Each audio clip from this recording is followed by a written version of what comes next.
My wife's brother was a parasite. It was the only word that fit. For 5 years, Leo had lived in our guest room, a smiling, charming black hole into which my money disappeared. I was a systems architect, and I had designed a very comfortable life for my wife, Clara, and me. That life, however, was built on logic, efficiency, and planning. Leo was the chaos variable I had tolerated for far too long. He used my car, ate our food, and wore clothes bought with a supplementary credit card I provided Clara for emergencies. For him, every day was an emergency that required new sneakers. The turning point was not dramatic. It was a line item on a Tuesday morning. I was reviewing our monthly statements, a routine as ingrained as my morning coffee. I saw a charge for over $2,000 from a designer boutique I knew Clara would never frequent. I cross-referenced the time of the purchase with my security log. Leo had taken my spare convertible that day. I felt nothing. Not anger, not surprise. It was the simple click of a final puzzle piece falling into place. The picture it completed was one of profound disrespect. Later that evening, I approached Clara in the kitchen. I did not raise my voice. I did not present the statement as an accusation. "Clara," I said, my tone perfectly level. "Leo needs to find a job, and he needs to find his own place to live. It's been 5 years. It's time." Her reaction was immediate and volcanic. Her face, which I had loved for its expressiveness, contorted into a mask of fury. She accused me of being cold, of being ungenerous. She said I had no concept of family. She took his side, completely and without a moment's hesitation. "He is my brother," she yelled. "What is wrong with you?" I did not argue. I simply absorbed the information. I had presented a logical problem, and she had responded with pure, unadulterated tribalism. I saw then that to her, I was a resource. Her brother was family. The two were not in the same category. "I see," I said. I went to my office and closed the door. The next afternoon, I received an email. It was not from Clara. It was from a law firm I had never heard of. The subject line was stark: filing for dissolution of marriage. The email was brief, cold, and professionally brutal. It stated that Clara was filing for divorce, effective immediately. It informed me that under advisement from her counsel, she was requesting I vacate our home to avoid further conflict. The home I designed, the home I built. My immediate reaction was a profound stillness. The emotional shock was a distant, muffled boom. Closer and more immediate was the cold, clarifying hum of a system being activated. She had taken his side. And in doing so, she had just given me permission to take action she would never, ever forget. She had no idea who she had just declared war on. She had forgotten that I see everything. She had forgotten that I plan for every contingency. This was not a new development. The warning signs had been blinking for years, like status indicators on a server rack turning from green to amber. I had simply chosen to interpret them as minor anomalies in an otherwise stable system. There was the secrecy that had crept into our marriage about 2 years prior. Clara, once an open book, began angling her phone away from me. Passwords to shared accounts, ones we had established together, were suddenly changed. When I asked, she'd offered a breezy explanation. "Just a security update, honey. The bank recommended it." Then there was Leo. His casual entitlement had escalated. Jokes about our money and our future plans became more frequent. He started speaking of my assets as if he were already on the deed. I had dismissed it as the pathetic fantasy of a man with no ambition of his own. I see now it was reconnaissance. The biggest red flag had appeared 8 months before the divorce email. I was working late on a new municipal contract, a project that required immense focus. Clara had told me she and Leo were going out to a movie. A few hours later, I received an alert from my credit card company, a fraud warning for a charge at an upscale hotel bar 60 miles away. I called Clara. She didn't answer. I called again.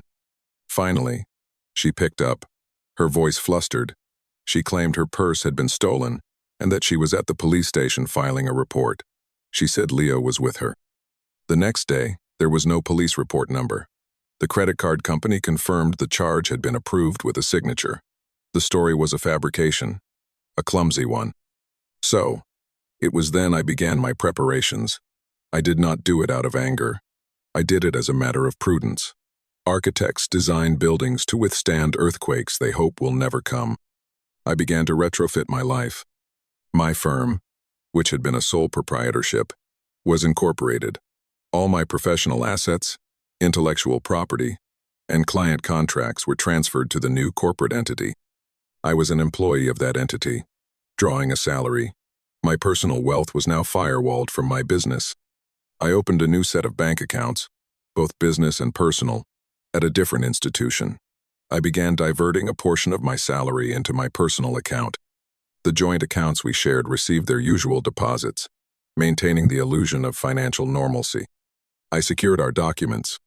Birth certificates, passports, deeds, investment portfolios, and car titles were scanned, uploaded to a secure cloud server, and the originals were moved to a safe deposit box to which only I had the key. The most critical preparation was the security system. I told Clara our old system was outdated and our insurance company offered a discount for an upgrade. I installed a state-of-the-art system myself. It had high-definition cameras covering every entry point, the main living areas, the garage, and the driveway. What I did not tell her was that every camera fed directly to a private, off-site server with a rolling 30-day backup. The system was accessible from my phone, my tablet, my laptop, anywhere in the world. She saw new cameras on the wall. I saw a silent, infallible witness. I had also made a phone call. I called Marcus, a friend from my brief time in the Army. He was a quiet man who had left the service to become a forensic accountant, and then a lawyer specializing in financial fraud. We spoke for an hour. I presented my situation as a hypothetical. Marcus, who understood the world in terms of assets and liabilities, listened patiently. He gave me a precise list of documents and evidence I would need if my hypothetical ever became a reality. When Clara's lawyer's email arrived, I felt the grim satisfaction of a man who sees the storm coming and finds himself standing in a well-made shelter. My preparations were complete. She thought she was initiating a conflict. She had no idea she was stepping into a trap I had been quietly setting for months. The trigger came 3 days after her lawyer's email. I was staying at a hotel downtown, giving her the space she had demanded. At 10:17 a.m., a motion alert pinged on my phone. I opened the security app. The camera covering the driveway showed a large moving truck backing up to my front door. My front door, the door I had stained by hand. I switched to the living room camera. I saw Clara directing 2 movers. She was pointing at the custom-built shelving unit that housed my collection of architectural history books. Then I saw Leo. He was laughing, holding a bottle of champagne, and supervising the removal of a painting I had inherited from my grandfather. They were not just moving her things. They were stripping the house bare. I watched for 20 minutes, my heart rate steady. I felt a strange sense of detachment, as if I were reviewing footage of a project demolition.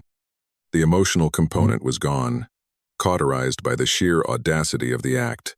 Then, I saw it, the moment that changed everything. Clara walked over to Leo. She took the champagne bottle from his hand, set it down, and wrapped her arms around his neck. He pulled her close. They kissed. It was not a familial kiss. It was not a kiss of comfort between a sister and a brother. It was a long, deep, passionate kiss between partners. In that single, silent frame, the entire narrative of my marriage was rewritten.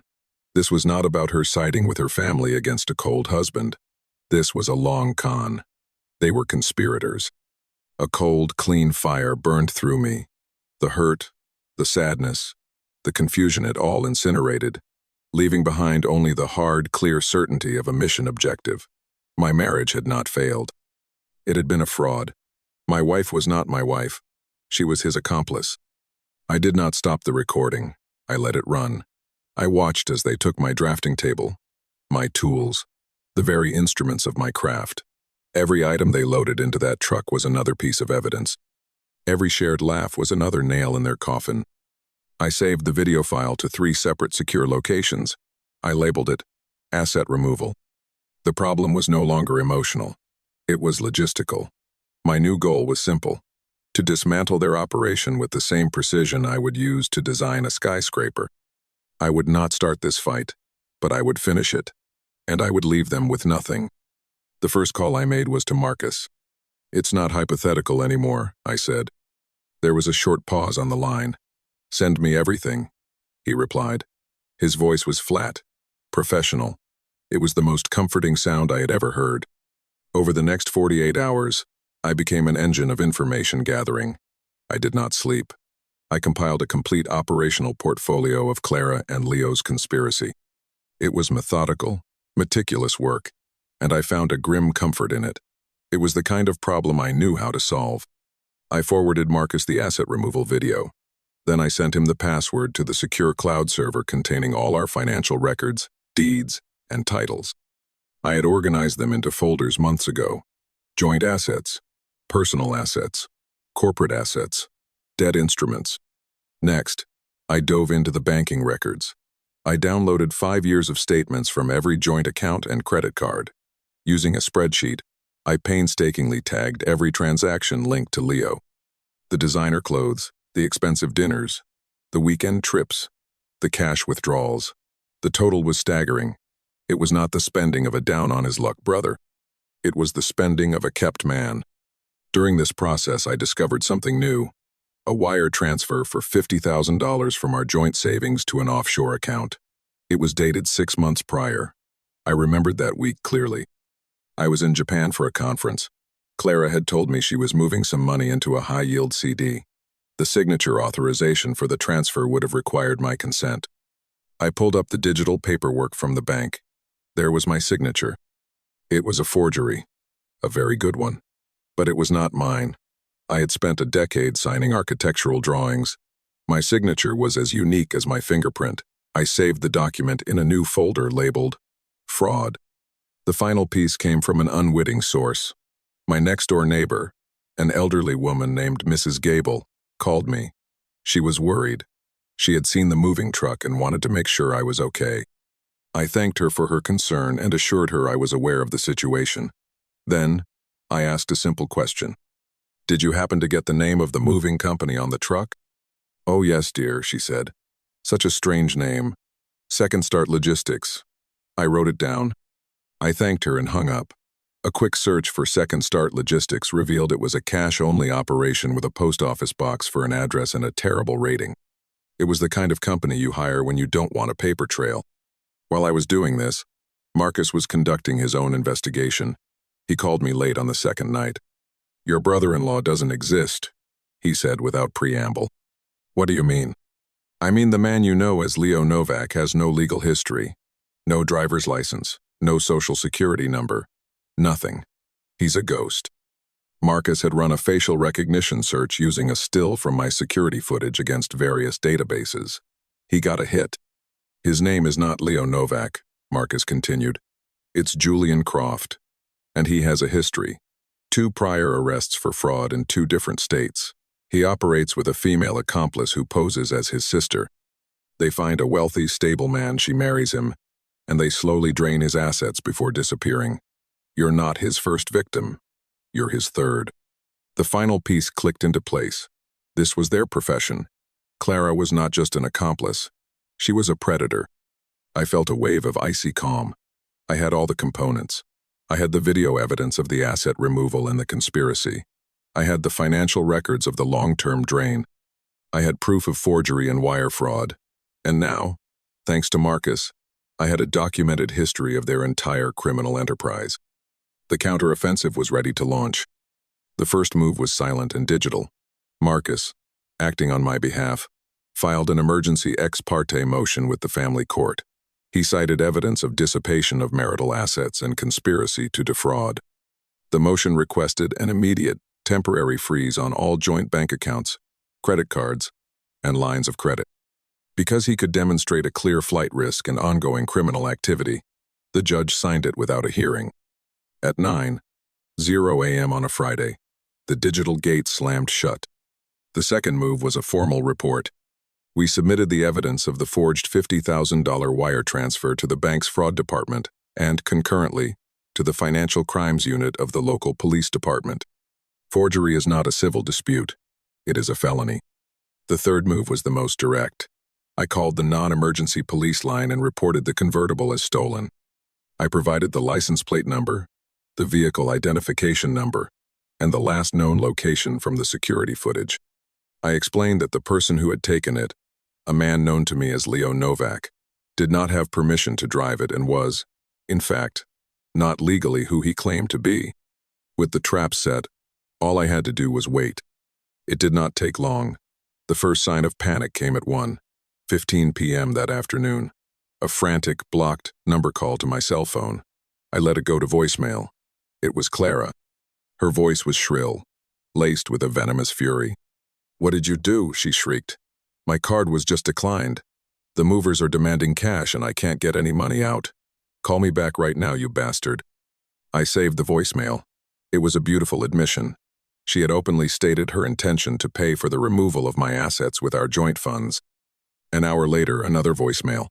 This one was even better. "The bank said there's a legal hold on the account." "A legal hold? What did you tell them? You are trying to ruin me. I will destroy you in court." The irony was sublime. She was threatening to destroy me in the very legal system that was already dismantling her. The final, glorious domino fell at 4:30 p.m. I received a call from a police sergeant. They had located my vehicle.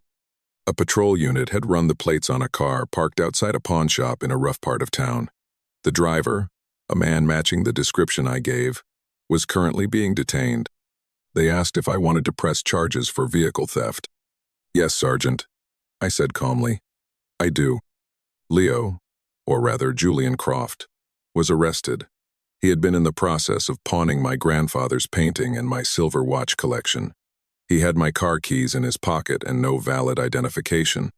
His arrest for auto theft would ensure he was in the system when the warrant for financial fraud came through. I sat in my quiet hotel room, the city lights beginning to glitter outside my window. I had not yelled. I had not confronted. I had simply used information and process. I had used the system they sought to exploit against them, and it was working perfectly. Their world was collapsing, and they still had no idea I was the one who had pulled the load-bearing walls. The climax was not a dramatic courtroom scene. It was something far more satisfying. It was a sterile, beige conference room in a downtown office building. Clara's lawyer had requested a four-way settlement meeting. He was an aggressive, expensive attorney known for bullying opponents into submission. He clearly believed his client's narrative. She was the wronged wife escaping a controlling, miserly husband. Clara and her lawyer arrived 10 minutes late, a deliberate power move. She looked smug, dressed in an expensive suit I now knew was paid for with my money. She refused to look at me. Marcus and I were already seated. Our side of the polished mahogany table was bare except for 2 leather-bound document portfolios. Clara's lawyer began immediately, launching into a tirade about my appalling and vindictive behavior. He spoke of my cruel and unusual act of freezing marital assets, causing his client immense distress. He demanded the immediate release of funds and a generous alimony settlement to compensate for her emotional suffering. Marcus let him finish. He did not interrupt. He simply sat there, his hands steepled, his expression unreadable. When the lawyer finally wound down, sputtering about court sanctions, Marcus leaned forward and placed a hand on one of the portfolios. "Before we discuss my client's alleged behavior," Marcus said, his voice quiet but carrying an immense weight, "I think it's important we all have a shared understanding of the facts." He opened the first portfolio. He slid a glossy Akesten photo across the table. It was a high-resolution still from my security camera. It showed Clara and Leo kissing in my living room, surrounded by my possessions. Clara's face went white. Her lawyer stared at the photo, his bravado evaporating like mist. "That is a still from a 2-hour video," Marcus said calmly, "which documents your client and her accomplice systematically looting my client's home. We have it time-stamped." He slid another document across. It was the background check on Julian Croft, complete with a mugshot. "This is your client's brother, Leo. Except his name isn't Leo, it's Julian. And he isn't just her brother, he's her romantic and criminal partner. He has a history of this exact scheme, and he is currently in police custody for the theft of my client's vehicle, which he was driving at the time of his arrest." Clara's lawyer looked from the mugshot to Clara. A flicker of dawning horror crossed his face. He was realizing he had been lied to. He was realizing he was now party to a criminal conspiracy.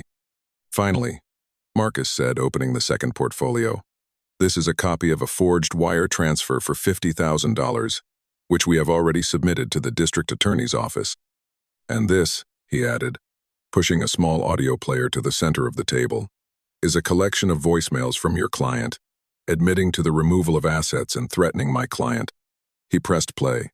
Clara's shrieking, panicked voice filled the silent room. Her lawyer held up a hand, his face pale. "Stop," he said hoarsely. He turned to Clara, his expression one of pure disgust. "You told me he was abusive. You told me you were afraid." Clara just sat there, her mouth slightly open, her smug facade completely shattered. She looked small and pathetic. As her lawyer began to stammer that he would need to reconsider his representation, there was a polite knock on the conference room door. The door opened, and two people walked in. They were not lawyers. They were detectives in plain suits. "Clara Novak?" one of them asked, his eyes scanning the room. Clara looked like she might faint. "We have a warrant for your arrest on charges of conspiracy to commit fraud, grand larceny, and forgery." I watched from my side of the table. I felt no triumph, no glee. I just felt a quiet, profound sense of finality. It was the feeling an architect has when a complex, difficult project is finally complete. The calculations were correct. The structure was sound. The result was inevitable. I had done nothing but present the truth in an orderly fashion. The consequences were all their own. The resolution was swift and clinical. With the overwhelming evidence against her, Clara had no leverage. The divorce was finalized in record time. She signed a settlement agreement that gave me everything: the house, the assets, the company. She relinquished all present and future claims. In exchange, I agreed not to pursue a separate civil suit for damages. The criminal charges, however, were out of my hands. That was a matter for the state. She and Julian Croft were charged as co-conspirators. Faced with his prior record, Julian took a plea deal that involved testifying against Clara. Her defense of being a manipulated victim collapsed under the weight of the evidence and her partner's testimony. She was sentenced to 3 years in prison, with 5 years of probation upon release. I sold the house. I couldn't stand in the rooms I had designed without seeing the ghosts of their betrayal. I sold the expensive cars and the designer furniture they had coveted. I liquidated everything that represented that chapter of my life. It has been 2 years now. I did not rebuild the same life. I had no interest in it.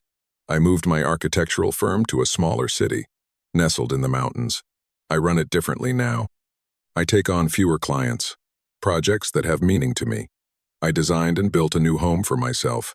It is smaller, made of glass and cedar and stone, and it overlooks a valley.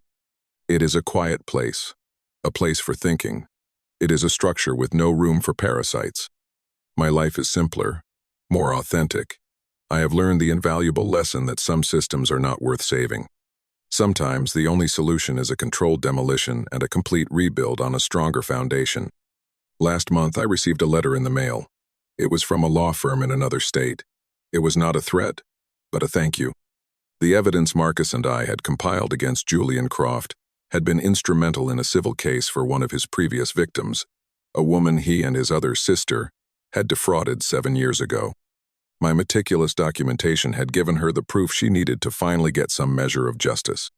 Reading her lawyer's words, I felt a quiet sense of peace. My actions had not just resolved my own situation. They had sent a signal down the line, rectifying an old injustice and ensuring a new one could not occur. I had not sought revenge. I had sought balance. And in the end, that is precisely what I had achieved.